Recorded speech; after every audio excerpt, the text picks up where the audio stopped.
Hello students आज हम करेंगे यूज ऑफ इट का, जो हम इट का प्रयोग कर रहे थे उसकी थर्ड कैटेगरी। इट के पहले प्रयोग में पहले शुरू में सीख चुके हैं कि इट का प्रयोग लाइटलेस चीजों के लिए होता है, बेजान निर्जीव चीजों के लिए होता है।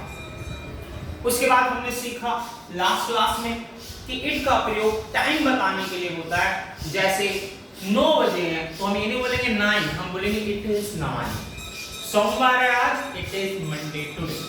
और आज हम चल रहे हैं इट की तीसरी कैटेगरी की तरफ, जिसमें हम सीखेंगे कि इट को वेदर के लिए भी इस्तेमाल करते हैं। वेदर मतलब मौसम।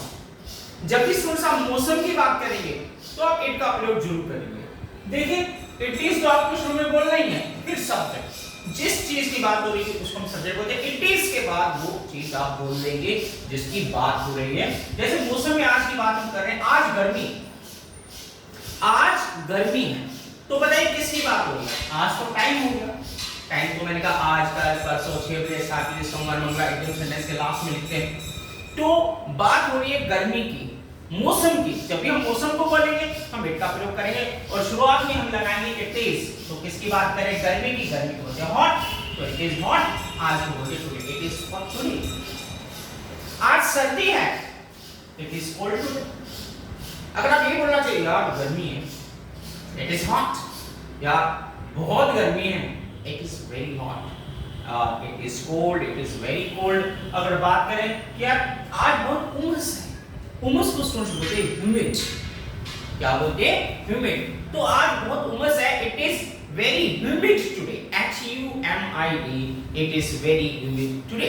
या अगर आप देर का प्रयोग करना चाहो, जैसे माहौल में, वातावरण में बहुत उमस है, तो आप देर का प्रयोग भी कर सकते हैं। देयर इज ह्यूमिडिटी, तब ह्यूमिड नहीं बोलेंगे, ह्यूमिडिटी आ जाएगा। There is humidity today. खैर हम देर का प्रयोग आज नहीं कर रहे हैं, वो मैं केवल ह्यूमिड के शब्द आपको बताना चाहता था। वापस आप एट में, तो आज उमस है, इट इज ह्यूमिड टुडे। आज गर्मी और उमस है, गर्मी भी है, उमस भी है बहुत ज्यादा, तो it is hot and humid. अगर बादल छाए हैं तो इट इज क्लाउडी टुडे या इट इज ओवरकास्ट। ओवरकास्ट मतलब दैट इज छाया हुआ है बादल, तो बोले इट इज ओवरकास्ट टुडे। थोड़े से बादल छाए, इट इज पार्टली क्लाउडी, थोड़े से, या it is partly overcast, right. और अगर हवा चल रही है, it is very windy, it is very breezy today. और अगर आंधी चल रही है, डस्ट है चारों तरफ, it is very dust, right students.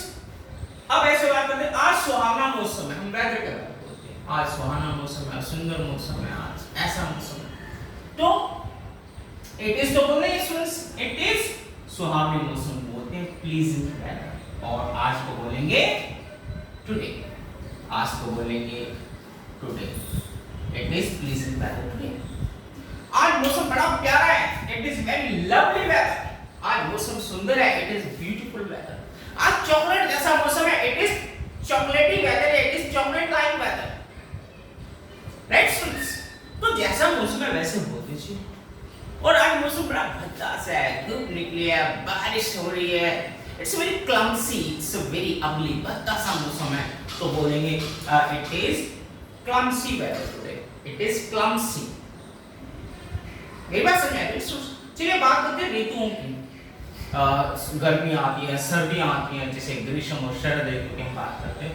तो हम बात कर रहे हैं गर्मियों का सीजन है, कि यार गर्मियां चल रही है, यार ग्रीष्म ऋतु चल रही है, सर्दियों में जाएंगे तो बोलेंगे इट इज समर सीजन। गर्मियों को मौसम बोलते हैं समर सीजन, और सर्दी को बोलते हैं winter, it is winter season. So से एक बात मैं आपको बता दूं, अगर आप इंग्लिश लिटरेचर की बात करें तो विंटर सिंबॉलिक होता है दुख का, दर्द का, परेशानी का, ठीक है ना। अगर इंग्लिश लिटरेचर में आप पढ़ते हैं कि it was a long winter over life, ये हमारे जीवन का बहुत लंबा विंटर था।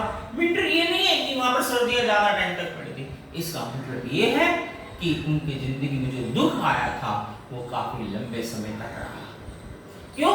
क्योंकि स्टूडेंट्स सर्दी, अगर आप वो पहाड़ी इलाकों की बात करें, ऐसे देशों की बात करें जहाँ पर पहाड़ हैं, जहाँ सर्दी रहती है, जैसे हम बात करें इंग्लैंड, यूरोप वगैरह की, तो वहाँ पर बहुत सर्दी रहती है, वहाँ का जो जीवन बड़ा मुश्किल हो जाता है जब सर्दियाँ होती है। वो महीनों महीनों अपने घर में क्या करते हैं, उनको सामान का सारा स्टोरेज करना पड़ता है, काफ़ी दुख तकलीफ होती है।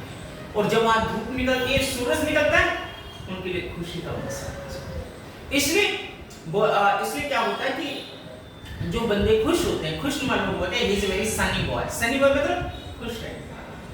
तो वहाँ जो बर्फीले जगह है, जो ठंडे इलाके हैं, वहां पर गर्मी या सन का मतलब होता है खुशी, और कोल्ड और विंटर का मतलब होता है दुख। Right students?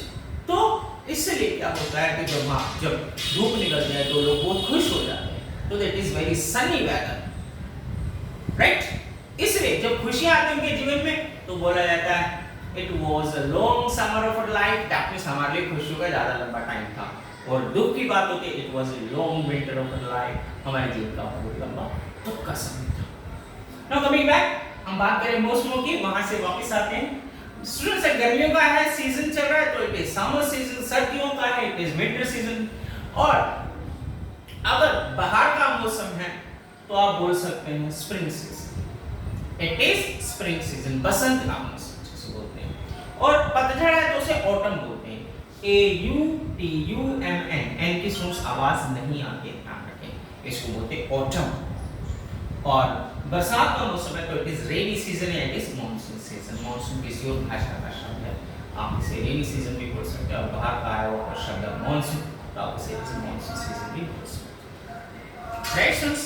और हाँ, अगर आप इसे पास में बोलना चाहें तो इट के साथ बहुत ज्यादा, जैसे कल गर्मी थी यार, थी ना, इट वाज हॉट यस्टरडे। कल गर्मियों का सीजन था, it was summer season. Right?